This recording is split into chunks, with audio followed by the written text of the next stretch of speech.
Hi guys! So, yun na nga. For today's video guys, well, nakita nyo naman guys, kakatapos ko lang maligo. Kita nyo naman, di ba? Kitang-kita nyo. May balik ang, may balik pa na tuwala yung ulo ko, yung hook ko. So, kakatapos ko lang maligo, kakatapos ko lang talaga mag-BS. So, saktong-sakto, kakatapos ko lang mag-BS at maligo, ay may dumating na at dumating na talaga yung inaantay kong in-order ko sa TikTok. Yes guys, for today's video, ito yung review video na gagawin natin. Kasi ang tagal-tagal na rin na hindi ako nakapag-upload ng review video, na honest review. So, eto guys, nakita ko siya sa TikTok. So, tinaray ko siya, orderin. Ito try natin ngayon, saktong-sakto kasi kakatapos ko lang maligo. Yan guys. Yan o, dito siya bukas. So, bubuksan natin siya. Ano itong in-order ko guys? Ito yung nakikita ko talagang madalas lumalabas sa ano ba yan, sa TikTok ko tuwing nag-scroll ako. So, na-curious ako siya kung talagang effective siya guys. Isa siyang miracle na tawas sa kilikili. Yes guys, sa kilikili siya para hindi siya umitim. So, ayan na nga guys. Unboxing natin. Yan. 3 piraso siya sa halagang 99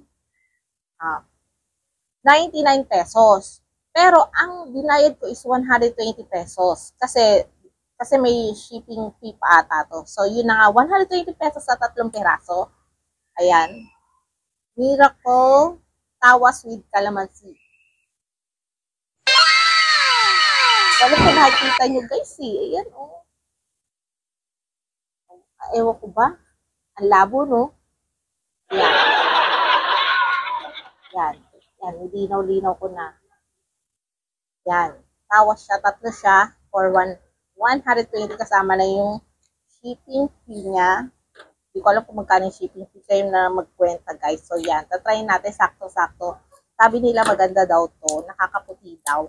So ayan yung kilikili ko now. Yan. Medyo hindi siya ganun kaputian. Meron pa siyang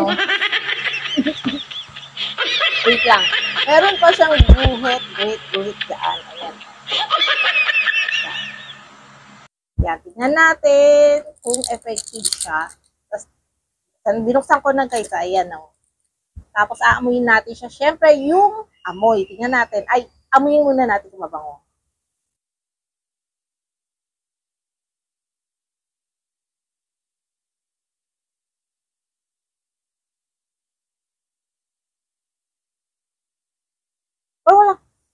Pero wala na siya amoy. Ayan, yan yung laman niya. Color yellow. Tapos, meron siyang expiry date sa likod. Ayan. Tapos, wala naman siya. Hindi siya ganun di ba malaki yung lalagyanan? Hindi siya ganun kapuno. Parang, pag bumibili kayo ng rejuvenating, ganito, ganyan siya. Halos dito lang ang laman niya. Etong laman niya. Yan. Kakabukas ko lang. Yan. Tapos, sabi daw nila, mga 2 weeks to 3 weeks ay maging okay, magiging maputi daw, maging lighten daw. Tapos, hindi mo na kailangan maglagay ng, ano matawag doon? Deodorant. Kasi, ano daw siya? Parang may deodorant na siya. Tawas nga, di ba? Wala talaga sa amoy, guys. Ayan. So, tatry natin siya ngayon. Kakatapos ko lang maligo. So, lalagay natin sa ating Kilikili Power. Yan. Sana effective siya. At etong after ng video ko, mag-aantay tayo siguro 2 weeks. Ganyan. 2 weeks, yan. Sasabihin ko sa inyo kung ano na ang resulta ng aking Kilikili Power. Guys. Kailangan patuyuin daw muna. Yan. Tapos sa kabila naman. Ano siya guys eh? Malabnaw siya. Wala talaga amoy. Wala talaga siya amoy. Malabnaw lang siya. Malabnaw. Yan. Natin effective siya guys. Kaya sasabihin ko sa inyo yung resulta after 2 weeks mahigit. Sasabihin ko sa inyo. So, for today's video, ito lang muna ang aking review at mag-aantay pa kayo ng resulta. Yan. Antayin ko muna siyang tumuyo.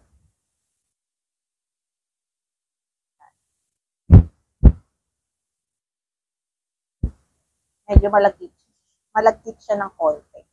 Siguro kasi medyo basa pa.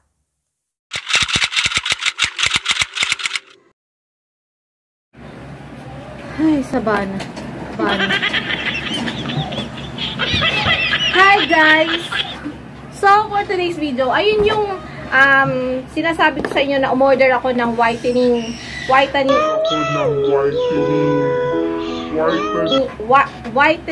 na cream para do sa kilikili. So, after mga siguro 3 weeks naubos ko na siya yung isang ganito. Ito yung sinasabi ko sa inyo, Miracle Tawas. Naubos ko na siya yung isang ganito. So, 2 na lang. Ayan. Ngayon, naubos ko na yung isang ganito. Kaya, ang resulta is eto. Yan, guys. Medyo pumuti siya. Oo, yes. Pumuti siya, guys, ng konti. Ng slight lang talaga. Kasi, hindi ko naman continuous siya nilalagay sa kilikili ko. Tsaka once a day lang. Minsan, hindi pa nga. Tuwing gabi ko lang siya nilalagay.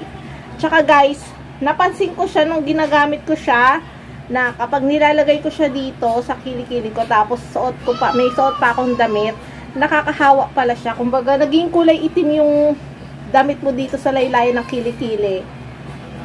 Kailangan talaga na nakatapis ka o kaya patuyuin mo muna siya bago ka magsuot ng damit. Ayan. Ayan, pangalawang ano ba tawag dito? Basta pangalawang tube ko na to na ginamit. Ayan, konti na nga lang. Ayan o. Konti na lang siya, so maubos na yung pangalawang tube. Sa isang tube nasa 3 weeks. 3 weeks ko siyang ginamit. So far, so good. Okay naman siya, guys. Ang napansin ko lang is nagmamantsa siya sa damit. Tapos nagpapawis siya. And at the same time, kapag halimbawa, syempre, di ba, magpupunas ka ng ganito, maglalagay ka na, magpapahid ka na. Syempre, may konting basa dito sa kamay mo.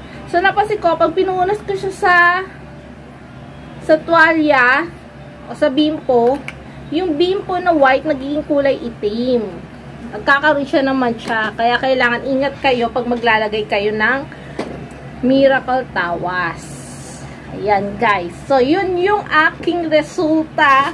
Ito yung aking resulta after 3 weeks na paggamit ng Miracle Tawas. Kaya, guys, abangan nyo ang mga susunod ko pang gagamitin na makikita ko sa TikTok.